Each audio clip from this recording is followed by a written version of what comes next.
This channel does not promote any violent, harmful, or illegal activities. All content provided by this channel is meant for an educational purpose only. Top quality और consistent performance के लिए सिर्फ silver pump नाम याद रखना।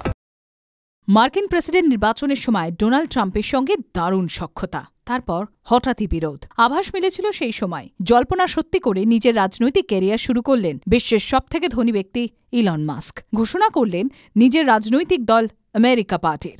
শনিবার x হ্যান্ডেলে post করে নতুন দলের ঘোষণা করেন টেসলা কর্তা।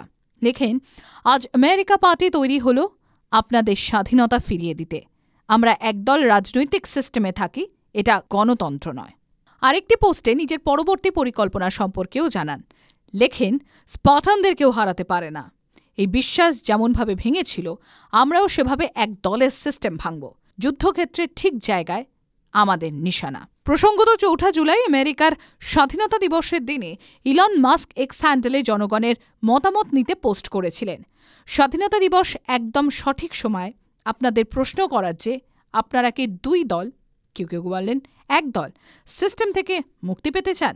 আমরা কি আমেরিকা পার্টি তৈরি করব? মাস্কের এই প্রশ্নের উত্তরে ৬৫.৪% মানুষ হ্যাঁ বলেছিলেন, ৩৪.৬% না বলেছিলেন। স্পেসএক্স সংস্থার মালিক ইলনের দাবি, এই সমর্থন পেয়েই তিনি রাজনৈতিক দল আনলেন। জনগণ দুই দলের, ডেমোক্র্যাট ও রিপাবলিকানের উপরে বিরক্ত। মার্কিন প্রেসিডেন্টের সঙ্গে দারুণ সখ্যতা থাকলেও সম্প্রতি সেই বন্ধুত্বে চিড় ধরে। ট্রাম্পের দেয়া প্রশাসনিক পদ ছেড়ে দেন মাস্ক। সমালোচনাও করেন ট্রাম্পের স্বপ্নের বিগ বিউটিফুল বিলের। পাল্টা জবাব দেন ট্রাম্পও। এরপরই গুঞ্জন শোনা যাচ্ছিল যে নতুন পার্টি শুরু করতে পারেন ইলন মাস্ক। শনিবার সেই জল্পনাই সত্যি হল। TV9 Bangla digital.